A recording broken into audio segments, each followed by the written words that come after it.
Whether you're new to pool and practicing the basics, or a more experienced player performing drills to improve your shot making and positional play, the Drill Partner is perfect for you. Michael Panozzo. Up. Happy Friday. Happy Friday the 13th. Happy Friday the 13th. Indeed, sir. Indeed. Are you watching some scary movies today, buddy? No, I don't like scary movies. They don't scare me. They just don't do anything for me. Yeah, I'm kind of with you. I'm not a big movie guy, like in general. You know what I mean? Like, I love movies. I watch movies all the time. That's why I watch way more than anything else. But really, yeah. No, see, I'm more. I like old stuff in black and white. You were around during the first TV, huh, Panozzo? Yes, exactly. Trust me, I was around when, like, I remember when our neighbors got the first color TVs. Everybody had black and white till, like, late 60s. A couple people, if a neighbor got a colored TV, the whole neighborhood would go down to their house and watch something on colored TV. I remember all the grandkids would go to my Momo's house, and we'd all sleep in the living room, and then the rest of the house didn't have AC, but the living room did. And so while she was cooking in the kitchen, she'd throw up a big colcha, a big blanket separating the rooms, so we could all be there watching TV until the flag came down at the end. And so those are some of my fondest memories as a kid. Yeah. Before we get started, I got this Pantera that we're still moving. Last couple of days before we get this bad boy, we find a home, and then I just posted some. I got a bunch of shit in my office, Mike. I'm sure you do too, like a bunch of like memorabilia and stuff. But I got these Team USA signed photos that I've had here for about a year now, I guess. So 120 shipped, and so I'm gonna go ship some stuff out. I also got this. So you got a buyer right there. Oh no! This is the reason why. Her birthday is coming up. My Juliana's birthday is today. Yeah, Madeline's birthday is coming up. When's your birthday again? You don't know either? My mom knows. Your mom knows? Okay, at least somebody knows. Well, her birthday is coming up at the end of the month, so just kind of doing some house cleaning and stuff. You want to say hi? Yeah. She says hi to everybody. All right, we got some. What pool stuff are we talking today, Mike? I'm really interested in how much Johan Chua won for the for the tournament in China. It wasn't the China Open though, right? This is a Matchroom event. Yeah. This was the I can't remember the name of it. The Zen Open. Zen and 1/8 Open. Yeah, Zen makes some killer cues, Mike. I don't know if you've ever seen them before. They had 94 players there. Okay. And they did give out $12,000 to Chua to win. Yeah, $6,000 for second, $3,000 to both. I mean, that was pretty big prize money. That's pretty solid. Yeah, really solid. I was watching it and I thought, well, I know Mickey Krause was over there playing. I thought, man, he wins this, he's got Mosconi Cup locked up. Where did he finish? What's that? Where did he finish? I think he lost in 32 or 16, didn't do that well. But yeah, good prize, fun, stacked field. Really good stuff. And that I noticed. Chua's having himself a year, man. Yeah, he's kind of become the superhero, it seems like, as of late, not just with his off the table positions, but the way he gets shape on the table as well, Mike. Solidified or locked up a spot in the inaugural Reyes Cup, which is awesome. The kid's box office, he's exciting to watch. I love his style of play personally. He's really fearless, and he can just execute, Mike. And so kudos to him for getting that win. But there was more Reyes Cup stuff in the news this morning. I woke up to a press conference, and shockingly, did you watch the press conference? Hell no, I was asleep, Mike. Did you? Well, they do like save these things, and you could like YouTube it right now or find it. That's way too much effort, Mike. I'm more of like a live kind of guy. Like if I don't get to watch it live, there's a good chance I'm not gonna watch it unless like I have to for like this type of stuff. But even then, I'll like cliff note some shit. You know what I mean? So this is why I got you though. So I mean, they did make some interesting announcements, and they kept some things still, off the board. Like, So, well, I mean, there was a lot of talk last year after Moscone Cup about making the format a little more equal to player participation, right? And a little more engaging for the fans. yeah, And yeah. they have not announced the format for the Reyes Cup. And I just wonder, are there going to be any changes for that? Is the Reyes Cup format going to be the same as Moscone Cup? So, all those are answers that, I feel like they have. They probably haven't even made up their mind yet. They probably haven't even decided yet. Matchroom does a lot of that stuff, kind of through the pants last minute. So, there was that question. There was not. I didn't see a definitive time frame on when the wild cards need to be picked. Uh, you know, I uh, didn't see that either, Mike. so curious on that. I'm curious as to what if Vegas could even give you odds on Jason Shaw not being one of Carl's two wild card picks. Minus 3,000 would be the At line, Mike. least, Yeah. at least. So yeah, I texted Carl this morning. I said, "So who's your second wild card going to be?" But that's exciting. I mean, it's interesting. A lot of interesting stuff to me. I mean, they announced the captains as Reyes and Carl, right? Which to me was interesting for a couple of reasons. One, I remember when Carl was co-captain, and then they took him off, and they said, if he's a full-time pundit for us now, we don't want him sharing stages and doing this other stuff, whatever. So now they got him in here as captain of Team Europe. Seems like an odd, it seems to go against what they had originally said. And then they picked Reyes for Team Asia. So my thought is that it's kind of, for the first year, a little bit ceremonial. It's just like, okay, they're not going to, for the first Reyes Cup, are they going to fly in a European captain and dress him up like, like Ralph Eckert? Whatever. So I think that it was just, okay, here's the path of least resistance, and we'll let Efren be the Asian captain for the first year. I can't see Efren being the captain going forward. To me, that would make a lot of sense. It's going to be a guy's going to be the captain for the first 3 years, and then you fire him. The tournament's maybe you're going to fire him to get a new captain in there. Yeah. And I've thought all along that his best position is just a figurehead for the event. But I can see why this generates some buzz, help the crowd. Boys is like I said, kind of a path of least resistance. Doesn't cost them anything extra to have a captain. He knows what he's doing. It's a very easily coachable team because they have so much experience together. Things like that. So yeah, it seemed like a comfortable fit. Everything seemed like a comfortable fit for them. But I think it will change as we go forward. That's my take on it. The Carl pick was a bit anticlimactic for me, Mike. Like the Efren, I was kind of hoping for, and I can see your point when it comes to not having him be the captain part. Now, how much of a role he'll really play remains to be seen. We'll find out here in about a month's time or so. But the Carl one was just like, all this time we're waiting for that. That's well, look, I love Carl, but I do too, and I really think though, I mean, that means he's not going to be in the booth, right? Yeah. So I like I said, I just think it was okay. This is not going to cost this much. It's the first year. It's budget came to mind when I thought that. And first year. It's a little ceremonial. The first year is going to be a kickoff. It's going to be everybody feeling it out. It's going to generate some interest, generate some buzz. Once things in this Reyes Cup start to get really competitive, both on the table and off, with fans, with players, and meaning more and things. Once it starts to build up some momentum, then I think it will be treated more strategically like the Moscone Cup is. That was just kind of my takeaway from it. I could be wrong. I mean, I've been wrong before, but it kind of all fits to me. Well, we're wrong all the time, Mike. It's just part of it.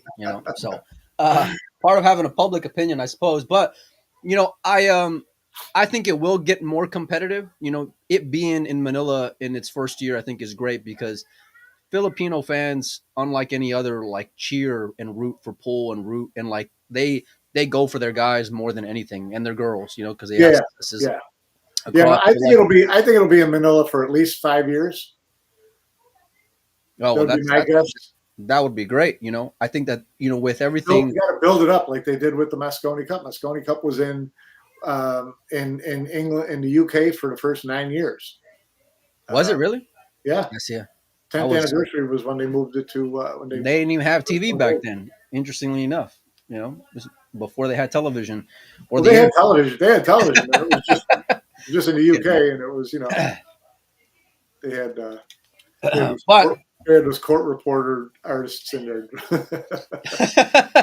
that's funny. I'm excited to go out there. More than likely will. I know you're going to be out there as well as a guest of Mr. Puyat, which is awesome. I like seeing history, Mike. I think this is going to be a great event.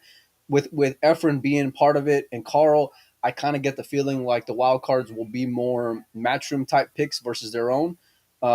That's just what my gut tells me. So I'm curious to see, especially on the on the Efren side, who he selects, because I'm guessing at least one more Filipino, and if so, who? Well, And then I think most people thought it would be Beato, but I I didn't think that's what catch I it. thought too. I didn't catch it in the what I watched of the video, but someone said that Efren mentioned Levan by name. Did he mention Levan? That's what someone posted, and I kind of looked through, but I kind of did a little speed viewing, so I didn't really see it. But if that's the case, that wouldn't surprise me at all. Levan's a great player, and as a good matchroom rep, and is liked by Filipinos, and um, you know charismatic. So I think that that wouldn't surprise me. But that's yeah. Levan is a monster, and he's super steady. He really flies under the radar as far as like Filipino talent, because he doesn't have like the resume like a Carlo does, but he's just as he can be just as dangerous on the table as a Carlo Beato for sure. So that would be a really good pick. I You can see. really I see. Aaron mentioned Levan regarding other stuff, not his pick. I'd be curious to know what context he mentioned him in. Whether it could be, it just seemed weird that he would. That's why we should have watched it, Mike. We should have gotten our You ass know, up you 4 should. a.m. I tried. I didn't. It was 41 minutes. I didn't have 41 minutes to watch it this morning, but I picked my way through it. I didn't hear it mentioned, but it'd be interesting to see what he comes up with. As far as Team Europe, we know Jason's going to be one of them, For and I sure. would guess at that point he's going to pick another veteran player. He's got Kachi in there, who's has been kind of non-existent in the last couple months as far as competitive play goes, and he's got Mickey Krause, who's a first timer. So my guess is that he would pull an Albin or a David, someone like that, if I had to guess. I would say not. That's just what I would guess, Mike. I don't All think right, either. where are you going with it? Well, I'm not going Albin just because of all the off the table stuff that's been going on lately. That would just be my gut. Now, when you think about pillars of Team Europe over the last 5+ years, you can't argue Albin's resume, and I think the guy No, is as tough as anybody, and extremely experienced, and just a proven winner through and through is Albin. But like, and for that matter, of course, I could justify it and see that being why he would pick him. I'm just thinking about this, all this drama over the last couple of weeks, and maybe they're them going a yeah, different but route. you're not penalizing Josh. Why would you penalize Al? Well, because Josh is in by default. He's in off of rankings. So So you think that if he wasn't in the rankings, they wouldn't let Kyle pick him? Come on. no, if he wasn't in rankings, he would be on there because the kid's box office. But Yeah, right. I don't think So, I think like from a charisma standpoint, I don't think he holds a candle to Josh or Jason or any of those guys. So I don't know. I think you can make an argument for a lot of different guys. I could see a guy like Francisco being chosen from like the Q-Tech side of things. You know what I mean, for sponsorship, and he's had solid play, and he does well out in Asia. And I mean, there's so many ways you can kind of but I do think dissect. it'll be a Mosconi Cup veteran. I don't think it's going to be a rookie. Well, then I guess that short list would probably include David or Albin. Then I guess for that matter, Mike. I'm Well, trying to think of do you think he would roll the dice on a rookie going along? We have two rookies with Mickey and another rookie, and Eklund, who's hasn't really done much since the 8 ball, since the World 9 ball. I think you got to have enough faith in your guys, no matter what. And I would want to see like current form, because it's not really like, yeah, you don't want to lose the first one, but at the same time, like you got some solid guys who are already going to be in there regardless, right? You got Kachi Yeah, I who's mean, on I a think the tear. first one's it's more than an exhibition, but it's the first one is not live or die. Right? Yeah, of course. I mean, like if Carl gets fired, we'll see him back in the booth, which is where which is great. Fired after this year, win or lose. Yeah, for sure. But the Efren one is what I'm looking forward to when it comes to the picks, because I still believe they'll pick someone from Vietnam like a Huang just from getting those eyes watching the event. And then for me, you're probably going to leave a co-brother off, and who are you going to pick as far as another Filipino? That's what my gut would tell me. Yeah, I'm with you 100%. He picks at least one other Filipino for sure, and then where he goes with the other pick, I would say either the other co, or it depends on how much free say he's got and who he picks, because you could see Efren picking a little bit of an older player that he's a little more familiar with from watching, whether it's a Chang Jung Lin or someone like that, someone that he just he's not even. I mean, he plays Matchroom events, but he don't.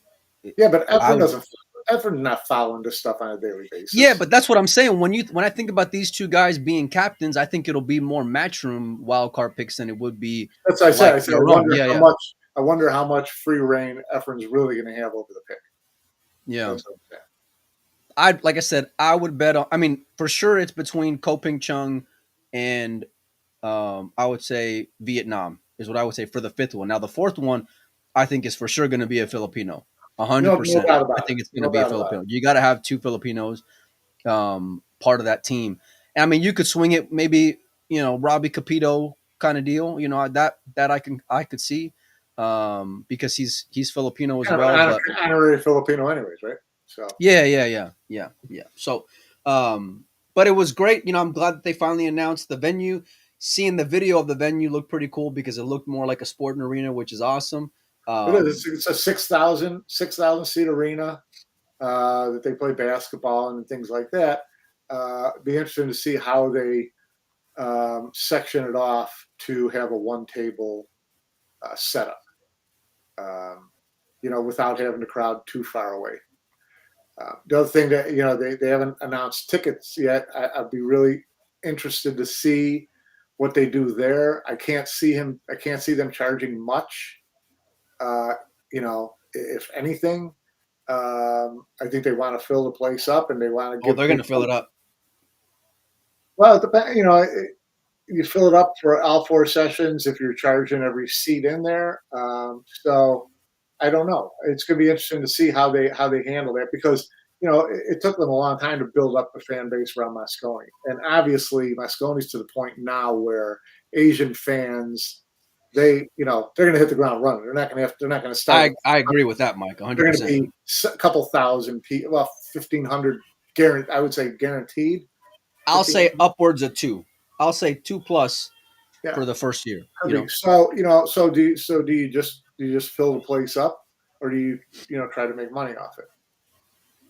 I would say you fill the place up, because then that creates the environment that makes it more attractive. And right. So you want people to be there the first year, and then you want them to walk out here saying, "I'm coming back next year. I don't care if I got to pay or not. I'm coming back next year. This was fantastic." That's what you want it to be like a circus, and I think it will be. I don't think you got to fire up these fans any more than what they already are. Like, they're passionate enough as it is.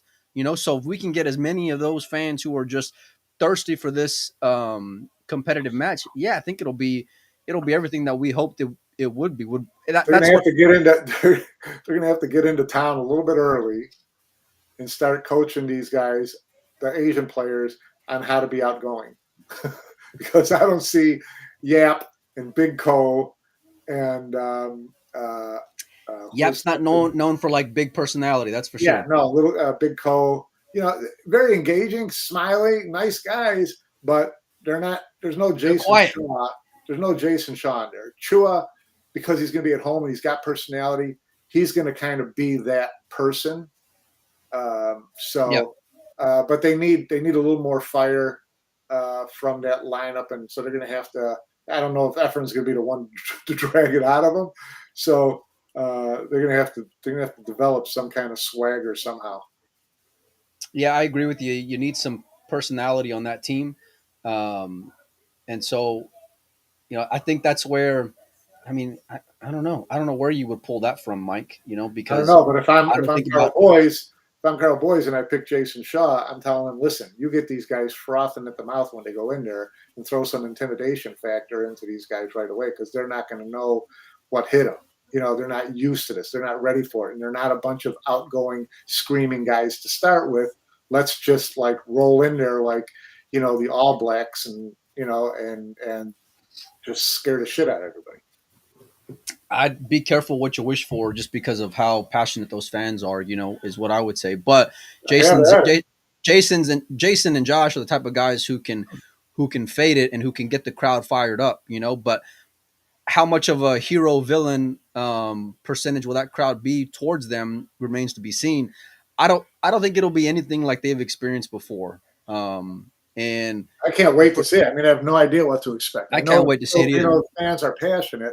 I just, they're going to be feeling their way through their first Reyes Cup too. So it's going to be interesting to see whether they come out of the gate screaming like madmen, or, whether there's chickens running around or whatever. Well, they got to have some chickens flying around. That's just a given. If not, I'm walking out.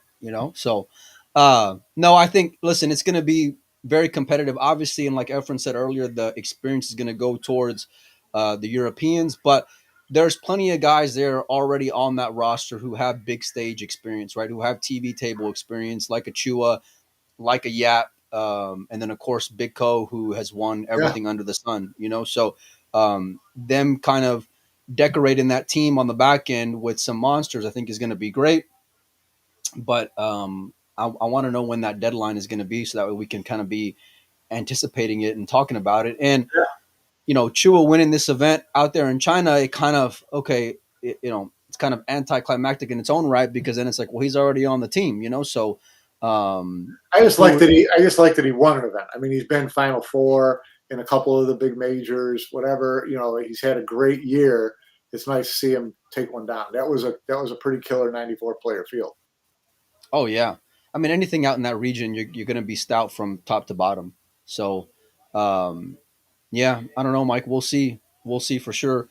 It gets me even more fired up to head out there. I only got a few more days left at home, Mike, and then I got to pack up for like a month, dude. I don't know what the hell I'm going to do. Like, I just got here. Your choice, buddy.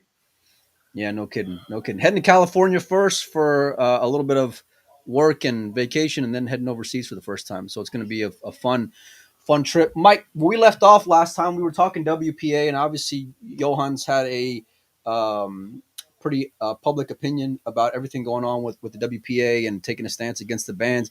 Did we ever get to discuss that letter that the WPA posted the other day, or that I posted the other day, that on their behalf? I don't believe we did. I think we left off on it, if I'm not mistaken. I think we did. I think we teased it. So a couple things, Mike. Number one, I want to get your thoughts on the non-refund to start with, them not refunding any of the players who were going to originally participate in the World 8-Ball Championship. And then there was another angle that I'm trying to think of that slipped in my mind right now that I was going to ask you about as well, Mike. The kind of threatening players and yeah, I don't know. Maybe. I don't remember. But what do you think about they not giving these refunds out to some of these guys, Mike? I don't have a problem with it, and I can't see how any of the players would really argue with it. I mean, you send in your entry fee, you don't show up, because of one reason or another, you usually get your entry fee back. You don't show up because you thumb your nose at somebody, kind of hard to justify send them a refund. I mean, I just, it's last minute stuff. They, do they have time to fill the spots? I mean, it's in frickin' New Zealand. It just, that to me was kind of an odd one. Matt brings up an interesting point. Predator produced the event. Wouldn't the refunds be their prerogative, not WPA's? It's still a WPA sanctioned world championship. So I imagine WPA still has enough say in, the structure of it as far as the rules of it. Um, it was Predator's event too, but WPA is the one talking about sanctioning players and checking in to see if this constitutes putting the game in bad light, which means they could be banned for that, stuff like that. So a lot of silliness. You know But what? I wish. You know what would? I wish they would do something like that. Yeah, because that line to me was the funniest part of the whole letter back to the players. Now I agree with you, Mike, when it comes to the refund part of it. It's kind of like if I'm the player, I might say, well, you know what, my dog died, right? Or I got a stomach ache. I was just playing when it comes to that letter, and then see what they say, kind of half joking around. But if you take that stance publicly, then obviously it's a little petty, but if maybe they feel a little slighted or throw a little shade their way, then why would they go out of the way to accommodate them on the back end? yeah, no, So, I'm not giving someone's money back who just basically says, I'm not coming because you're a jerk. yeah, Okay, yeah, yeah, yeah. please let me refund your money. Not happening. Well, because they've I already give, I shown give, they're the I jerk, give the right? So guys, they have no I give the problem guys being the credit. bad guy. I give the guys credit for asking. I mean, Federer was there the whole time, sitting in the arena. Oh, by the way, can I get my check back? And it wasn't like a small amount. I mean, this is like a $750 buy-in. Was it a So 750? Okay. yeah, it was a 750 buy-in. So I mean, pretty decent amount to get in there.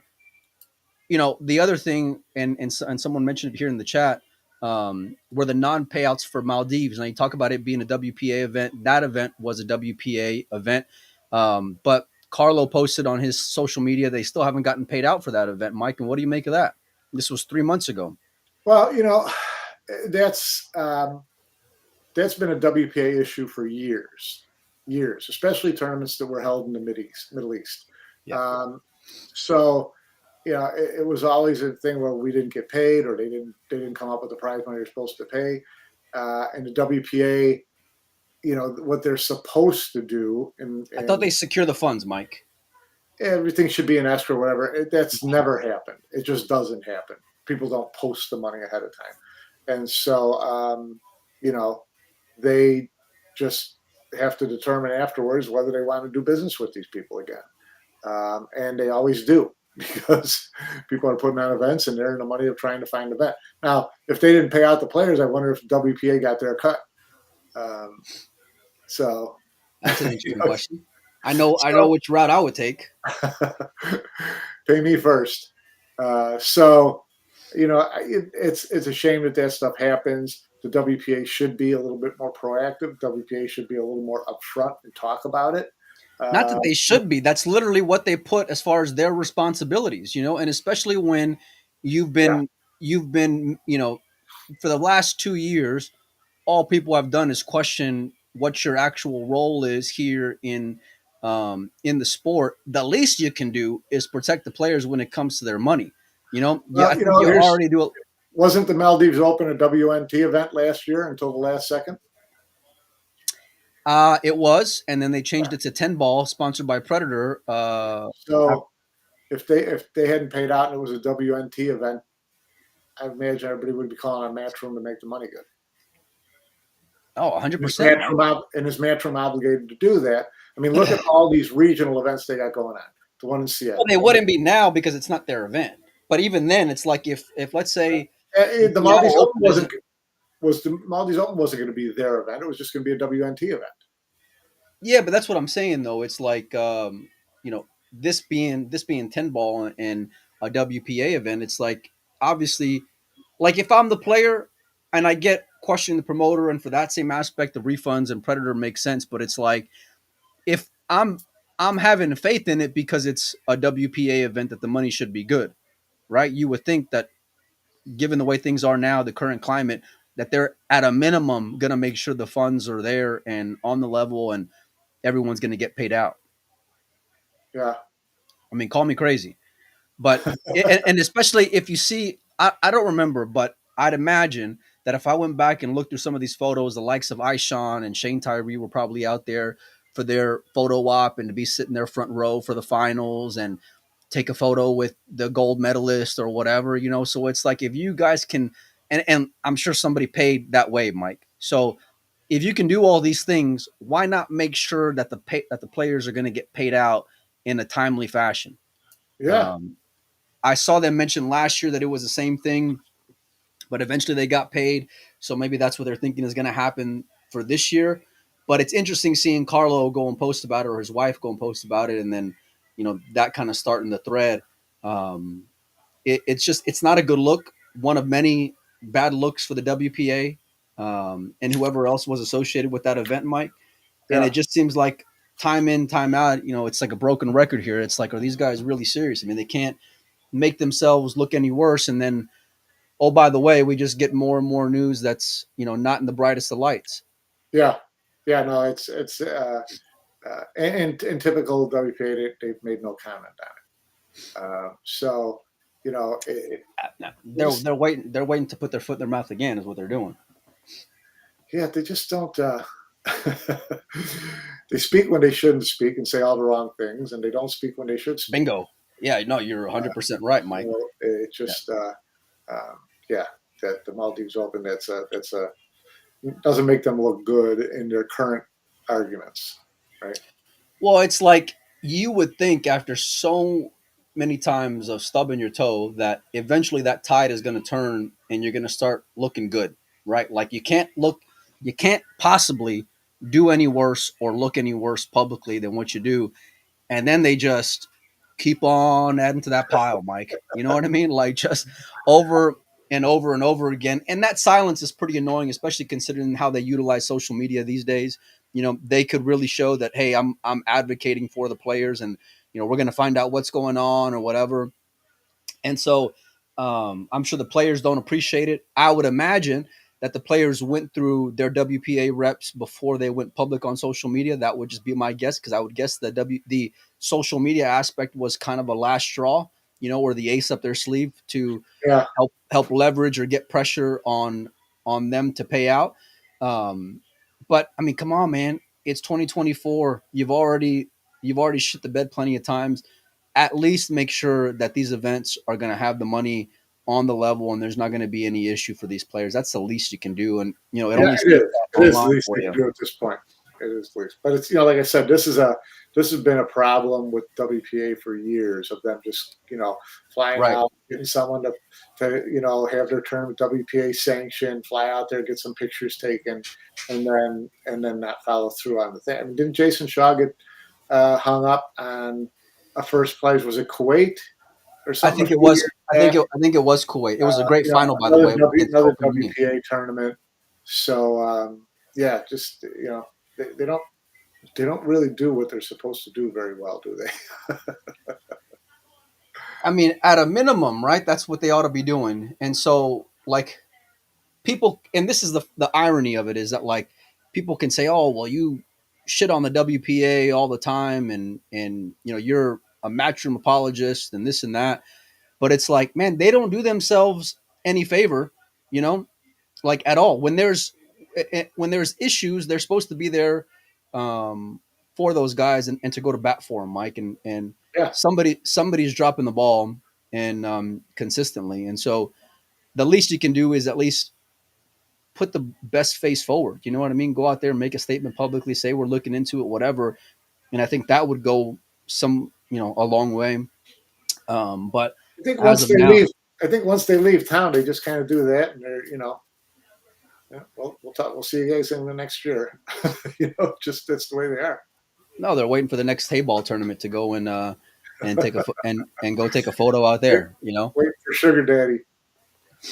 It's the new one, Mike. That's for sure. A new one's in the neighborhood, no doubt about it. And look, I mean, when I talked to Ishan, and especially with their role with Hayball and things like that, I told him, man, I flat out told him, I said, listen, I'd love to talk positives with you guys and not just harp on the negatives, And I offered that opportunity, and I would still take him up on it if he would be open to it, to like, let's talk some positives. But like when it comes to the pool side of things, like you can't just continue to have all these negatives and us look the other way. Like it's great that in that regard, when it comes to Hayball, the money seems to be good and juicy, and players are getting taken care of, and they seem to be doing it the right way. But goddamn, like don't don't look the other way when it comes to the pool side of things and think we're just going to shut up like we Listen, have been. it's fairly apparent that Hayball and Joy is driving the bus, and they're loaded with money, and the WPA is just happy as a clam to ride their coattails and do whatever they have to do. So they're letting Joy do whatever it wants to do, right? So Yeah, they're writing the check, of course. Yeah. yeah. So it's just they're going to ride the one thing that Hayball tells me though is that all these people say WPA is going to be gone in a year, WPA is going to go out of business, all that stuff. Forget it, guys. WPA is going to be around for a long time. That whole structure, everything, it's going to be around for a long time, especially when they have a sugar daddy like Joy, help keeping them afloat and keeping them relevant. So nothing gets me happier than hearing you say sugar daddy a few times on the show, Mike. I don't know why. Yeah. Well, anytime we get a sugar daddy reference, it was a good show. We can do it anytime we want to talk about Joy. That's for sure. Yeah, and look, I think I know they got the one event going on in Slovenia for Hayball coming up as well. I'm sure the prize money is going to be pretty good there.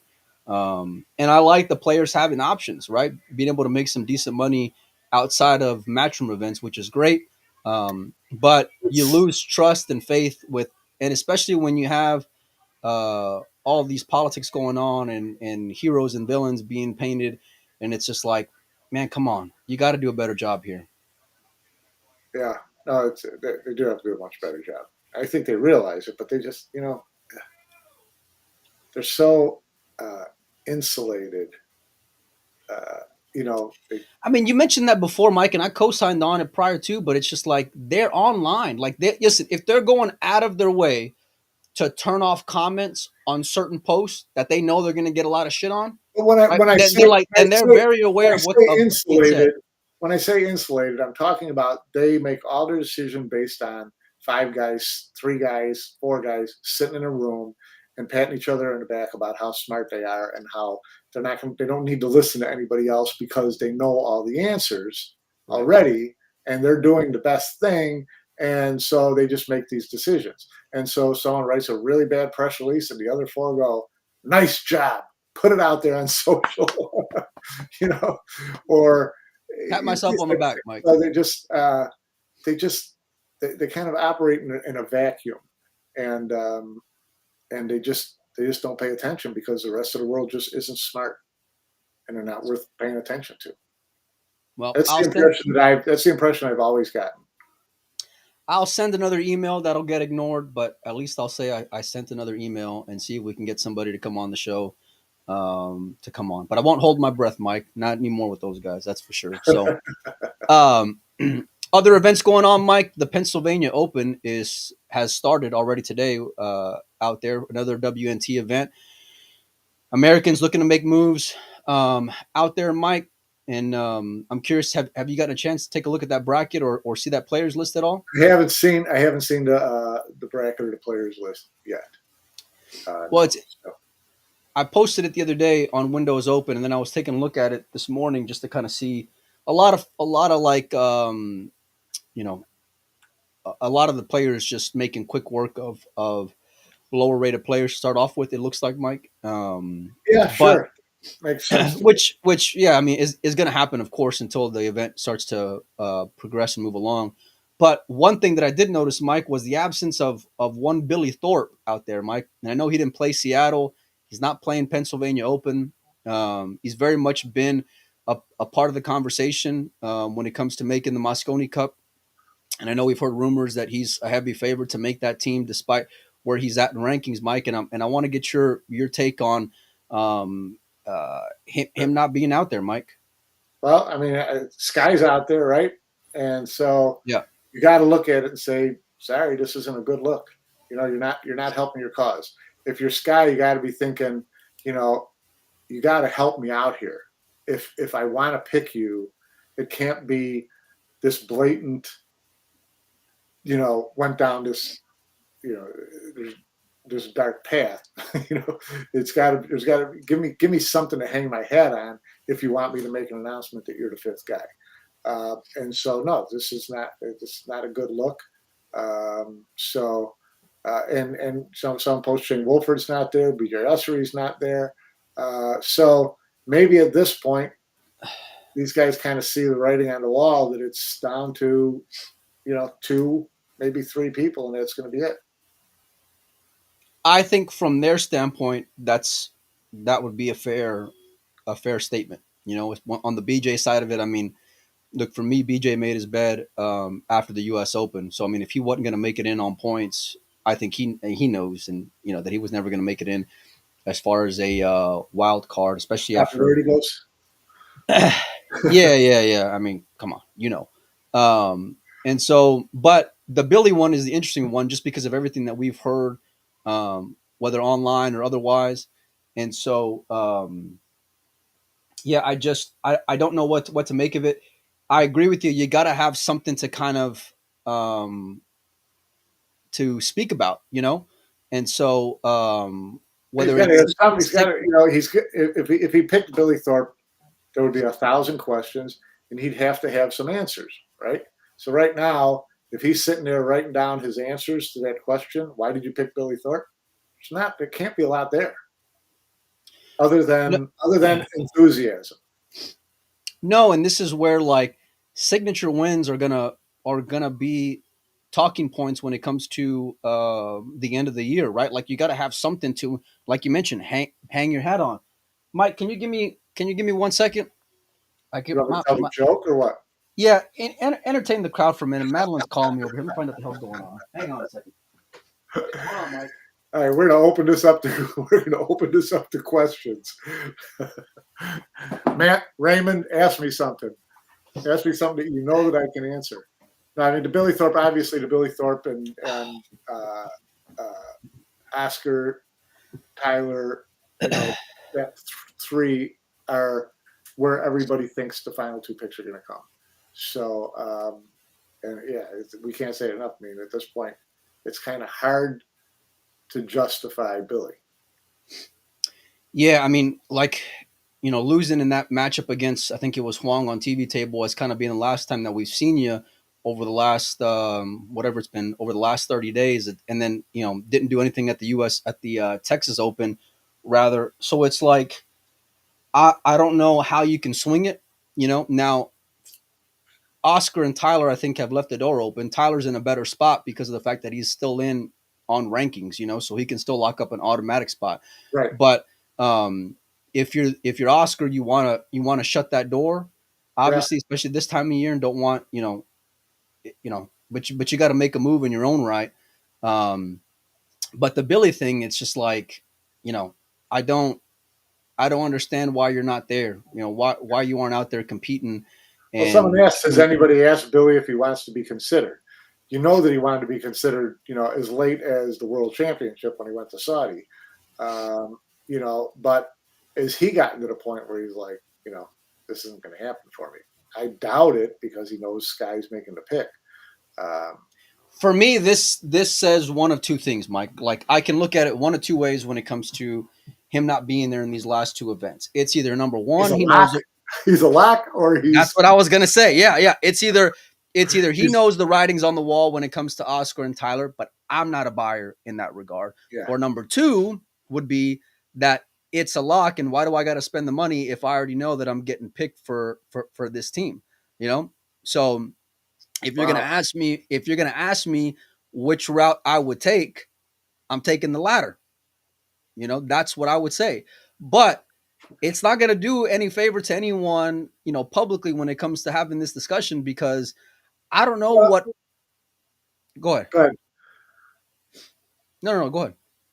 No, I'm just saying. You know, didn't we hear though from either Billy or Skyler or both that Billy was going to Vietnam?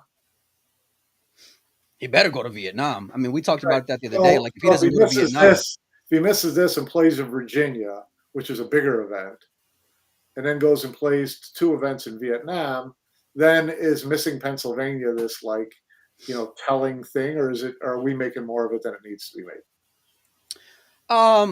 Well, yeah, of course we're making more of it than what it needs to That's be what the made. show's But all about. of course, yeah, jumping to conclusions over here. No, but like if let's say he disappears again, well, now we don't have anything, to like pull at, Mike, when it comes to Billy, you know? Yeah. So I think like you want to pad your resume, and does not showing up do you more good than bad? I think that would be the question here. And so Maybe but he's loading up for Virginia and Vietnam.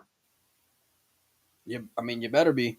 But I mean you're putting a lot of pressure on those events to do Well, those are the events he's recognition going to have moves. to do well in, anyways. I mean, if he won Pennsylvania and then didn't go to Virginia or Vietnam, I don't think I'm putting a lot of stock in his win in Pennsylvania. Well, if he won Seattle or was in a semifinal, those would be massive talking points right now, Mike. Where we were like, we're not even, we're not even having any kind of discussion when it comes to his game right now. So Yeah. I guess that's more my point than anything else. And so, yeah, I don't know. It's that the timing of it is very surprising. Raymond says three or four tournaments left for consideration. You burn one of those by not going, eating 25%. I mean, look, you're saving money on one aspect, but when it comes to you're not saving a lot of money. I don't know about the entry fee is in Pennsylvania, and he lives in Ohio, so but you still got the Ohio thing is a whole other aspect. But I mean, I'd imagine you're probably saving a couple thousand. So it's just a curious time, is all, especially considering some of the things that are being said as far as him being, part of that 5th pick. And so I'm going to be watching, but more so for the Tyler and Oscar, and see how they do out there, especially heading into the Battle of the Bull. I think that's the big one for these Americans. Anybody who does good out there in Hanoi is obviously going to be weighted as well. And not just when it comes to prize funds and things like that. And that's, a big fish as well. But now you got to make your argument, right? You got to finish the race that you've been playing all year long if you're some of these guys. And so it's going to be exciting time, especially this starting off this weekend with the Pennsylvania Open, Mike. Yeah, it is. I mean, I'm just spinning through this Pennsylvania Open, draw sheet. Honestly, not a really strong tournament. You got some good players. Obviously, you got, guys like Roland Garcia, Jonathan Pinniger. Hennessy's going to make a swing at the very end, Mike. He's the real dark horse out there as well. No, I mean, there's strong regional players for sure, and so like Vitali's out there and he plays great 9-ball. He plays this format real good. I wouldn't be surprised if he ends up in a final, although he's not part of that European or American discussion right now, Right. So, but yeah, I mean, it's just, these are ways you can make your case right now, with getting these signature wins, even if it's not just, moving up the numbers game when it comes to rankings and things like that. And so, it's just this time of year, right, Mike? I mean, yeah, I'm sure you can find ways to justify and spin a few different guys, but I agree it's a 3-man race for 2 spots right now. Now, when it comes to the European side of things, what do we got, Mike? We got Josh, Kachi, and who else? Josh, Kachi, and that's it, right? We got one more after Hanoi. The third one's on the hook, right? Yeah. So the Europeans can still just as well make their moves with the events going on right now. I'd like to see Mickey get on there because I love that story, and I want to see him as much compete in the Mosconi Cup as I want to see him compete out in the Reyes Cup. But the Mosconi Cup, I want to see him compete in the Mosconi Cup much more than I want to see him compete. Yeah. I mean, because of the history and the rivalry and all these things, and so, but Look, for as one-sided as the event was last year in the Mosconi Cup, and then for the unknown in the Reyes Cup, Mike, it hasn't like diminished, my thirst for wanting to see all these events and my excitement for it. Yeah. The way that this season's gone along and all the twists and turns and guys coming in like a Mickey or a Pius who started off strong at the very beginning of the year, and then the American discussion that we're having, and then of course the Asian team that isn't filled out yet. Like, there's so many ways that I'm kind of looking at all these tournaments. Obviously, Hanoi and those two events out in Vietnam are going to be very massive. And uh, if you're an American or a European for that matter, you can get some signature wins out there because that event is going to be stacked from top to bottom, you would think, Mike. Yeah, absolutely. I wonder if this counts as the first event towards next year's Reyes Cup. What do you mean? For points. Points for Reyes Cup ended after the last tournament. So does this tournament not, like the International is the first tournament for next year for Moscow. Don't start getting too technical right now, Mike. It's their ball. They can take it and go home if they want to, Mike. You know what I mean? It's their game. So don't start getting all logical here and trying to, have it make sense. It's going to be a fun time. It makes sense what you're saying, but then it's like you got to fill out the team, right? So what are you going to weigh it on? Obviously, Hanoi is going to be massive, but are you going to have a guy go in there like the week before and get selected? I'd be surprised, Mike. Well, I don't know. I would almost kind of think you've got to make your wild card pick before Hanoi, right? I mean, the Reyes Cup's like a week later. I know I haven't asked anyone from Matchroom, but I'll try to reach out to him and see if we can get maybe Emily back on the show. She's always a fun time. Maybe we can get some answers, Mike, instead of all this speculating. I want to give a big shout out to some of our sponsors. It's easier to speculate. We can never be wrong. Well, yeah, but she can kind of, keep some mystery on some of the questions we ask or avoid them altogether, just depending. But at least she's great enough to want to come on the show knowing that we're going to be asking. So big shout out to our sponsors. One of them being for Windows Open, Q and Case and Lucasi. We just hit 75,000 followers on Windows Open, which is awesome. And I appreciate all you guys who helped get us there and who support the page. What the 75,000 follower get? Don't put that on there, Mike. I got, way by the mailbox. I don't know who it was. No, as a matter of fact, I think I got a screenshot when it hit 75 right on the dot, which is kind of cool. I got to go back and check, cool. but I'm pretty sure I do. But I want to let you guys know we haven't made a formal announcement just yet, but we're going to be giving away at least a few cues, probably like 2 or 3 cues, or at least 2 or 3 cues, roughly about $2,000 worth for free for the followers of Windows Open. And so I'll have more news on how you can get entered in on that one. Anybody who follows the page, you guys can register and get in. So hit the like, hit the subscribe button as well. Mike, what else you got before we get out of here? That's about it for me. Someone mentioned the Reyes Cup is 2 days after Hanoi. It's actually like 3 or 4 days after Hanoi, but either way, got to know the wild cards well before Hanoi. Yeah, I agree with you, Mike. I mean, you gotta. Well, I don't know. I mean, leave something for suspense as well. I'd imagine somebody probably knows. You know what I mean? Yeah, maybe they wait to name them, but they got to be picked. Guys have to know where they're traveling, where they're going.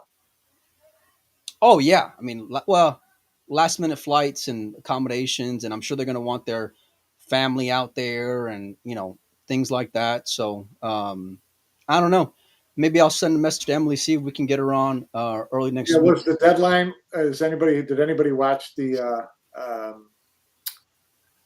press release, the press conference thing? Did they mention how long they were going to have before they had to name the wild card? Me and you ought to start doing some work, Mike, and before we come on the show, You especially. I'm used to not prepping. I watched most of it, but then I had to sit through Efren, and then I had to wait for the translator to translate what Efren said, and so yeah. Yeah, well, Maybe I'll go back and see the highlights or whatever. I like seeing like the quotes and stuff they're putting out on their social media page because I can go back and read those. But It was great. lots of stuff going on in the pool world. Next week I'll be out at Sacramento for the Brendan Crockett Memorial. It's always a fun event and full of celebration and tears and can't wait to see Brendan's father out there again and see all the faces out there that we're used to. So yeah, check out the Pennsylvania Open.